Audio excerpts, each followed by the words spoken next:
नमस्कार, मैं हूं सत्यपाल और आप देख रहे हैं CWB हिंदी न्यूज।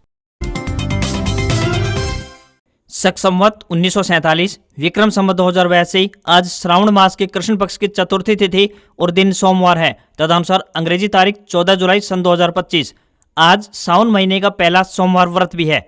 सबसे पहले आज की सुर्खियां। हरियाणा CET परीक्षा को लेकर CM सैनी का ऐलान, मिलेगी फ्री बस सुविधा। स्वच्छ सर्वेक्षण 2024 में करनाल ने हासिल की बड़ी उपलब्धि, देश के सबसे साफ शहरों में हुआ शामिल। प्रजापति समाज के लिए हरियाणा CM की बड़ी घोषणाएं, भिवानी को 234 करोड़ रुपए की परियोजनाओं की मिली सौगात। PF खाता धारकों के लिए बड़ी खुशखबरी, अब अकाउंट से निकाल सकेंगे 90% तक धनराशि। इग्नू का नया कोर्स हुआ शुरू, 12वीं पास ले सकेंगे एडमिशन, नौकरी के लिए मिलेंगे शानदार मौके, बताएंगे पूरी अपडेट। हरियाणा के नूंह में 24 घंटे के लिए इंटरनेट सेवा बंद, ब्रजमंडल यात्रा को लेकर आदेश हुए जारी।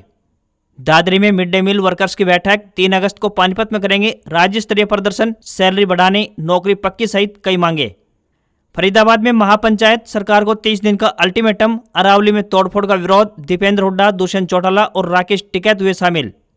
और रेलवे सभी 74,000 कोच में CCTV कैमरे लगाएगी, 15,000 इंजनों में भी लगेंगे। संदिग्ध गतिविधियों की पहचान के लिए AI का इस्तेमाल भी होगा। और अब खबरें विस्तार से।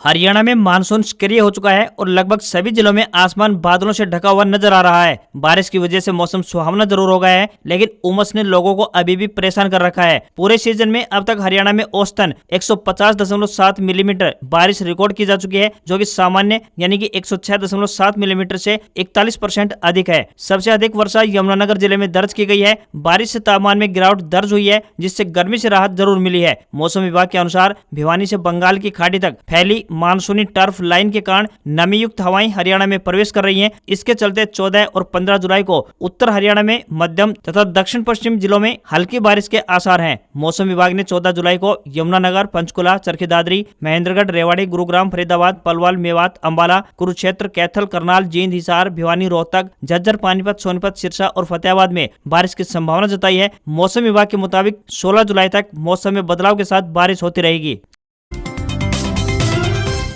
समग्र शिक्षा विभाग फतेहाबाद में शैक्षिक स्वयंसेवक के पदों पर भर्ती के लिए आवेदन मांगे गए हैं। ये भर्ती अनुबंध आधार पर 6 महीने के लिए होने जा रही है। इन पदों के लिए आवेदक 12वीं पास व BEd या D.Ed या स्पेशल BEd, साथ ही न्यूनतम 50% और समकक्ष होना चाहिए। वहीं STET या CTET उच्च शैक्षिक योग्यता और अनुभव को नियमानुसार वरीयता दी जाएगी। किसी भी वर्ग के उम्मीदवारों को कोई भी आवेदन शुल्क नहीं देना होगा। न्यूनतम आयु 18 वर्ष और अधिकतम आयु 42 वर्ष हो सकती है। आवेदन करने की आखिरी तिथि 21 जुलाई है। सैलरी 10,000 रुपए पर मंथ मिलेगी। आने वाली 26 और 27 जुलाई को हरियाणा में संयुक्त पात्रता परीक्षा यानी CET आयोजित होगा। परीक्षा के लिए 13.5 लाख से ज्यादा उम्मीदवारों ने रजिस्ट्रेशन किया है। हरियाणा कर्मचारी चयन आयोग यानी HSSC की तरफ से परीक्षा की तारीखों की आधिकारिक घोषणा हो चुकी है। हरियाणा के मुख्यमंत्री नायब सिंह सैनी ने 26 और 27 तारीख को होने वाली CET यानी संयुक्त योग्यता परीक्षा पर बोलते हुए कहा कि इस परीक्षा में एक से दूसरे जिले में जाने वाली लड़कियों को प्रदेश में ट्रांसपोर्ट की सुविधा प्रदान की जाएगी। यानी कि परीक्षा में शामिल होने वाली महिला उम्मीदवारों को यदि परीक्षा के लिए एक से दूसरे जिले जाना होगा तो उन्हें ट्रांसपोर्ट की सुविधा फ्री मिलेगी। CET परीक्षा 26 और 27 जुलाई को 4 शिफ्टों में आयोजित की जाएगी। परीक्षा के लिए पूरे राज्य में परीक्षा केंद्र बनाए जाएंगे। हरियाणा कर्मचारी चयन आयोग यानी HSSC और सरकार लगातार परीक्षा की तैयारी में जुटी हुई है। इसी बीच मुख्यमंत्री ने महिला उम्मीदवारों को राहत देते हुए कहा कि यदि महिलाओं को परीक्षा के लिए एक जिले से दूसरे जिले में जाना होगा तो उन्हें यातायात सुविधा प्रदान की जाएगी। ऐसे में महिलाओं को कोई परेशानी का सामना नहीं करना होगा।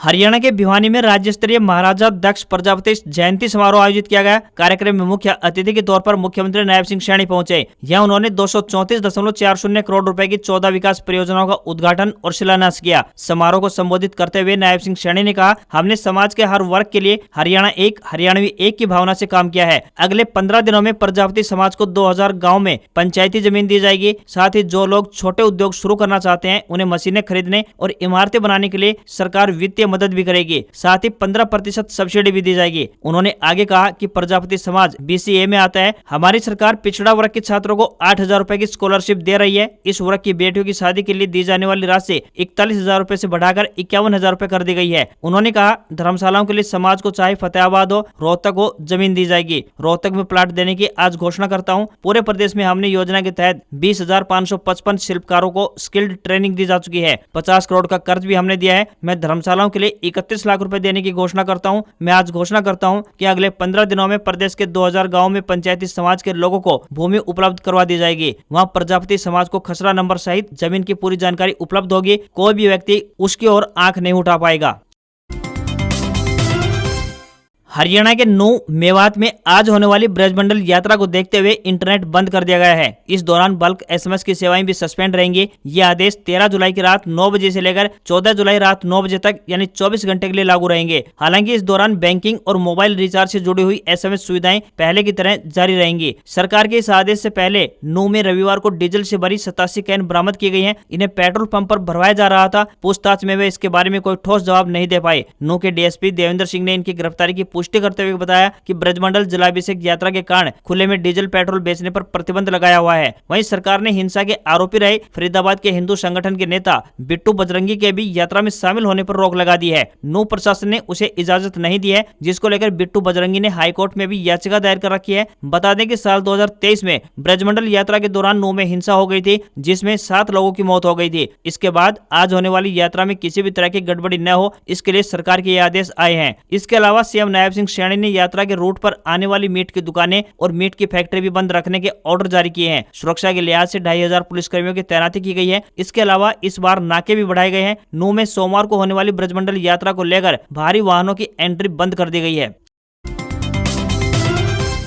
हरियाणा के फरीदाबाद में सुप्रीम कोर्ट के आदेश पर हो रही तोड़फोड़ के विरोध में महापंचायत हुई, जिसमें सरकार को तोड़फोड़ को रोकने, टूटे हुए निर्माण की मुआवजा राशि देने सहित 2500 एकड़ जमीन गांव के इस्तेमाल के लिए छोड़ने की मांग रखी गई। संघर्ष समिति ने कहा कि अगर सरकार ने 30 दिन के अंदर इन सभी मांगों को पूरा नहीं किया तो कठोर फैसला लिया जाएगा। महापंचायत अनंगपुर गाँव के सूरजकुंड गोल चक्कर पर हुई। पिछले लगभग 20 दिनों से अरावली पर्वत श्रृंखला में सुप्रीम कोर्ट के आदेश पर वन विभाग और नगर निगम मिलकर अब तक 200 छोटे बड़े निर्माण कार्य को गिरा चुके हैं। अनंगपुर गांव में वन विभाग की जमीन पर बने कई मकानों को तोड़ दिया गया है। इसके बाद प्रशासन गांव अनंगपुर में वन विभाग की जमीन पर बने निर्माण को गिराने की कोशिश कर रहा है, जबकि ग्रामीण इसको लेकर पूरी तरह से गलत बता रहे हैं। गांव के लोगों का कहना है कि उनका गांव लगभग 1100 साल पुराना है, ऐसे में उनकी जमीन पर बने मकान कैसे अवैध हो सकते हैं। सुप्रीम कोर्ट में प्रशासन ने गलत तथ्य पेश किए हैं और गलत तरीके से उनके गाँव में मकानों को तोड़ने की कोशिश लगातार की जा रही है। इसको लेकर ग्रामीणों ने एक संघर्ष समिति का गठन किया, जिसके बैनर तले अरावली में सूरजकुंड गोल चक्कर पर महापंचायत का आयोजन किया गया। इस महापंचायत में हरियाणा के पूर्व डिप्टी सीएम दुष्यंत चौटाला, सांसद दीपेंद्र हुड्डा, किसान नेता राकेश टिकैत, किसान नेता चढ़ोनी, पूर्व शिक्षा मंत्री गीता भुक्कल, नूंह से विधायक आफ्ताब अहमद, पूर्व सांसद अवतार सिंह भडाना, पूर्व मंत्री करण दलाल, पूर्व विधायक प्रणव सिंह चैंपियन सहित कई बड़े चेहरे इस पंचायत में शामिल हुए। दीपेंद्र हुड्डा ने कहा कि यह सरकार गरीबों की नहीं पूंजीपतियों के इशारों पर चल रही है। उन्होंने आरोप लगाया कि अरावली की जमीन को पूंजीपतियों को सौंपने की कोशिशें लगातार की जा रही है। वहीं किसान नेता राकेश टिकैत ने सरकार को चेतावनी दी कि अगर लोगों को मकान और पुनर्वास नहीं मिला तो यह आंदोलन और तेज किया जाएगा। कृष्णपाल गुर्जर ने बताया कि 1992 में कांग्रेस सरकार ने फॉरेस्ट एक्ट लागू किया और फिर 2013 में उसी सरकार ने इसे और आगे बढ़ाया, जबकि आज ये नेता मंचों पर खड़े होकर अनर्गल बयानबाजी कर रहे हैं। उन्होंने यह भी कहा कि इस महापंचायत में सिर्फ विपक्ष को बुलाया गया है, जबकि भारतीय जनता पार्टी और सरकार के प्रतिनिधियों को नहीं बुलाया गया। लेकिन सरकार के प्रतिनिधियों को बुलाया जाना चाहिए था ताकि वे मौके पर ही लोगों के सवालों के जवाब दे पाएं। उन्होंने विश्वास दिलाया कि भारतीय जनता पार्टी की सरकार न केवल अनंगपुर बल्कि पूरे अरावली क्षेत्र के गांव के हक की रक्षा के लिए प्रतिबद्ध है। हरियाणा के कैथल जिले के गांव प्योद में मुख्यमंत्री नायब सिंह सैनी ने प्रधानमंत्री सूर्य घर मुफ्त बिजली योजना के तहत आयोजित कार्यक्रम में शिरकत की। इस दौरान उन्होंने लाभार्थियों के घरों की छत पर लगे सोलर रूफ टॉप सिस्टम का निरीक्षण किया और उससे जुड़ी जानकारी प्राप्त की। उन्होंने गाँव के विकास के लिए 21 लाख रुपए देने की भी घोषणा की। उन्होंने कहा कि इससे ग्रीन एनर्जी तो मिलती ही है, साथ ही लोगों के बिजली बिल भी कम होते हैं। मुख्यमंत्री नायब सिंह सैनी ने लोगों से अपील की है कि वे अधिक से अधिक संख्या में प्रधानमंत्री सूर्य घर मुफ्त बिजली योजना का लाभ उठाएं। उन्होंने बताया कि केंद्र और राज्य सरकार ऐसे परिवारों को सब्सिडी दे रही है जिनके वार्षिक आय 1,80,000 रुपए से कम है। सीएम नायब सिंह सैनी ने बताया कि इस योजना के तहत राज्य के 1 लाख घरों की छतों पर मुफ्त में 2 किलोवाट के सोलर सिस्टम लगाए जाने का लक्ष्य निर्धारित किया गया है। अभी तक 26,000 परिवार इस योजना से लाभान्वित हो चुके हैं।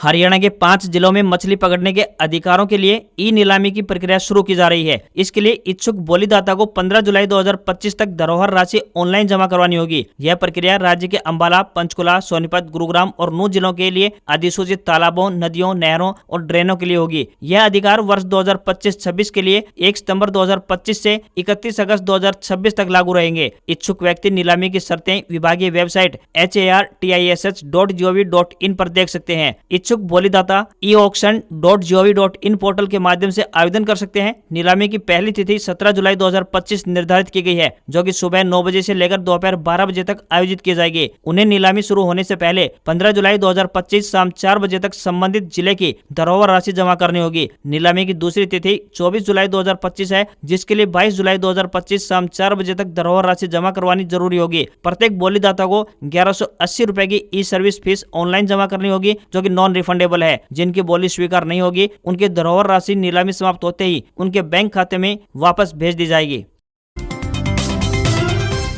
केंद्रीय आवासन और शहरी कार्य मंत्रालय द्वारा भारत के शहरी क्षेत्रों की स्वच्छता रैंकिंग रिपोर्ट सर्वेक्षण 2024 जारी की गई है। इस रिपोर्ट के अनुसार हरियाणा के करनाल नगर निगम को देश के सबसे साफ शहरों की सूची में शामिल किया गया है। इस उपलब्धि के लिए करनाल को राष्ट्रपति पुरस्कार से सम्मानित किया जाएगा। यह पुरस्कार राष्ट्रपति द्रौपदी मुर्मू द्वारा 17 जुलाई को नई दिल्ली स्थित विज्ञान भवन में प्रदान किया जाएगा। करनाल यह प्रतिष्ठित पुरस्कार पाने वाला हरियाणा का पहला शहर बन चुका है। वहीं इस सूची में सोनीपत को उत्कृष्ट स्वच्छता कार्यों के लिए मंत्री पुरस्कार हेतु चयनित किया गया है। करनाल नगर निगम की महापौर रेणु बाला गुप्ता ने इस अवसर पर जानकारी दी कि करनाल शहर को राष्ट्रपति पुरस्कार के लिए चुना जाना पूरे शहर के लिए गर्व का विषय है। उन्होंने कहा कि यह उपलब्धि सफाई मित्रों द्वारा किए गए निरंतर प्रयासों और नागरिकों के सहयोग से ही संभव हो पाई है। इस अभियान से न केवल स्वच्छता को बढ़ावा मिला है, बल्कि पर्यावरण संरक्षण को भी सहायता मिली है।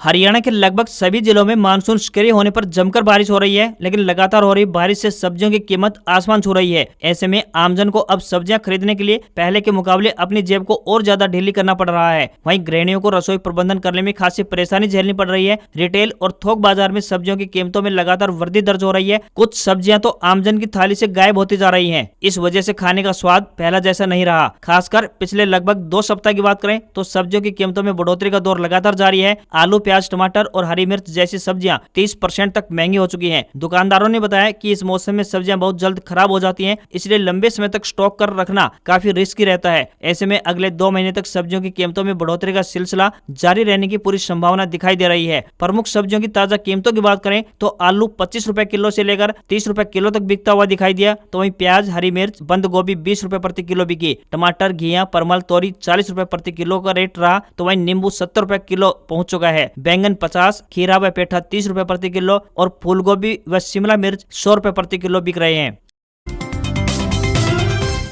सरकार ने कर्मचारी भविष्य निधि यानी ईपीएफ के नियमों में संशोधन कर दिया है, जिसके बाद पहली बार घर खरीदने वालों के लिए अब पीएफ का पैसा निकालना अब आसान हो जाएगा। सरकारी और प्राइवेट सेक्टर में काम करने वालों को केंद्र सरकार ने बड़ी राहत प्रदान की है। अब ईपीएफओ सदस्य अपने पीएफ अकाउंट से 90% तक रकम निकाल सकेंगे। हालांकि यह रकम सिर्फ नया घर खरीदने, निर्माण कार्य या फिर घर की किस्तें चुकाने की शर्त पर ही निकाली जा सकती है। ईपीएफ के नए नियमों में धनराशि निकालने की समय सीमा कम कर दी गई है। अब पीएफ अकाउंट खुलने के 3 साल बाद पैसा निकाल सकते हैं, जबकि पहले यह समय सीमा 5 साल की थी। पहले घर खरीदने के लिए सिर्फ 36 महीने तक का ही पीएफ निकाला जा सकता था, लेकिन अब इसमें बदलाव करते हुए 90% तक कर दिया गया है। ईपीएफओ ने पिछले महीने से इमरजेंसी में एटीएम और यूपीआई के माध्यम से पीएफ अकाउंट से 1 लाख रुपए तक निकालने की सुविधा भी शुरू कर दी है। ईपीएफओ के इस फैसले से कर्मचारियों को आर्थिक तंगी का सामना नहीं करना पड़ेगा और वे शादी, इलाज और पढ़ाई के लिए आसानी से पीएफ की रकम निकाल पाएंगे।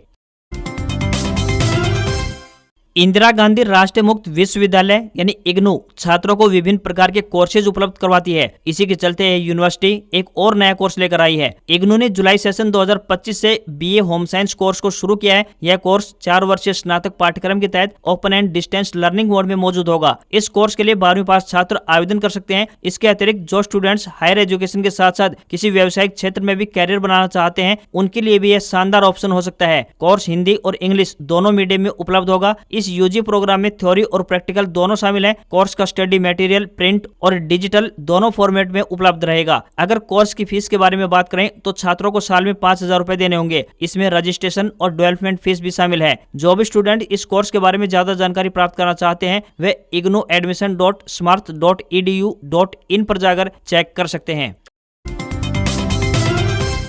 हरियाणा के मुख्यमंत्री नायब सिंह सैनी आज यानी 14 जुलाई को दोपहर 1:30 बजे सोनीपत के गन्नौर में स्थित भारतीय अंतर्राष्ट्रीय बागवानी फल फूल मंडी का निरीक्षण करेंगे। चंडीगढ़ दिल्ली NH 44 पर स्थित यह मंडी प्रदेश की आर्थिक प्रगति का नया केंद्र बनेगी। यह परियोजना 537 एकड़ क्षेत्र में विकसित की जा रही है। इसका निर्माण कार्य तेजी से चल रहा है। अब तक बात करें तो 40% कार्य पूरा हो चुका है। इस मंडी के निर्माण पर 2595 करोड़ रुपए धनराशि खर्च की जाएगी। यह एशिया की सबसे बड़ी बागवानी मार्केट होगी। जानकारी के अनुसार फ्रांस की रूगिस होलसेल मार्केट की तर्ज पर इस मंडी का निर्माण कार्य किया जा रहा है। निर्माण का काम हैदराबाद की नागार्जुन कंस्ट्रक्शन कंपनी को दिया गया है। Haryana international horticulture marketing corporation limited इस प्रोजेक्ट को 2 वर्षों में पूरा करेगा। इस मंडी में देश के 14 राज्यों से उत्पाद आएंगे। मंडी में कई आधुनिक सुविधाएं होंगी। इनमें sewer treatment plant, solid waste management plant और वाटर ट्रीटमेंट प्लांट शामिल है। इसके अलावा 17 विशेष शेड, वाहन पार्किंग, वर्कशॉप और 5 बिजली घर भी बनाए जाएंगे। यह परियोजना 2026 तक पूरी तरह से क्रियाशील हो जाएगी।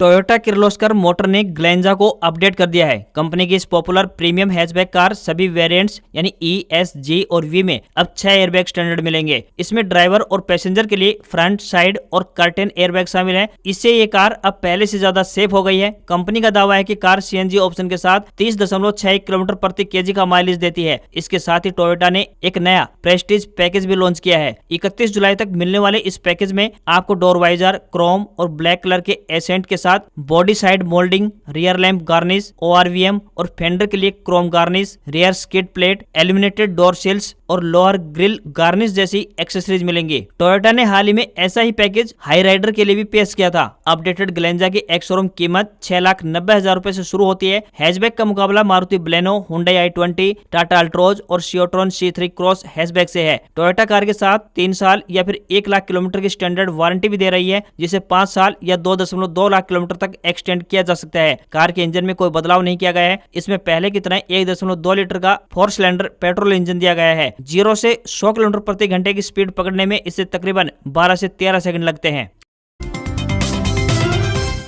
शेयर बाजार के लिए आज से शुरू होने वाले हफ्ते में 15 जुलाई की तारीख अहम होने वाली है। वेल्थ व्यू एनालिटिक्स के डायरेक्टर हर्षुभ शाह के मुताबिक इस दिन ट्रेडर्स को हाई अलर्ट पर रहना चाहिए। रिटेल और थोक महंगाई दर के आंकड़े, पहली तिमाही की कंपनियों के नतीजे से लेकर विदेशी निवेशकों की खरीद बिक्री और टेक्निकल फैक्टर्स बाजार की चाल तय करेंगे। वेल्थ व्यू ने 15 जुलाई को हाई अलर्ट डे बताया है। इसमें +- 1 ट्रेडिंग दिन का भी मार्जिन शामिल है, यानी 14 या 16 जुलाई को भी बाजार में तेज हलचल हो सकती है। इस दौरान इंट्राडे ट्रेडर्स को बड़े मूवमेंट का फायदा उठाने का मौका मिल सकता है। वेल्थ व्यू की सलाह है कि इन दिनों में बाजार की चाल पर बारीकी से नजर रखें। इस हफ्ते कंपनियों की तिमाही नतीजों पर सबकी नजर रहेगी। कई बड़ी कंपनियों जैसे HCL tech Mahindra, Axis bank, ICICI bank, Wipro, JSW steel, L&T finance और HDFC बैंक अपने नतीजे घोषित करेंगी। 14 जुलाई को आने वाले जून महीने के थोक महंगाई और रिटेल महंगाई के आंकड़ों पर निवेशकों की लगातार नजर रहेगी। ये आंकड़े अर्थव्यवस्था की सेहत के बारे में अहम संकेत देंगे। हालांकि भारत और अमेरिका के बीच जल्द ही व्यापार समझौते की उम्मीद से कुछ सकारात्मक माहौल भी बन रहा है। आज खबरों में बस इतना ही। देखते रहिए आपका अपना हरियाणा का सबसे बेहतरीन news channel CWB Hindi news. नमस्कार। इसी आशा के साथ आपका दिन शुभ रहे।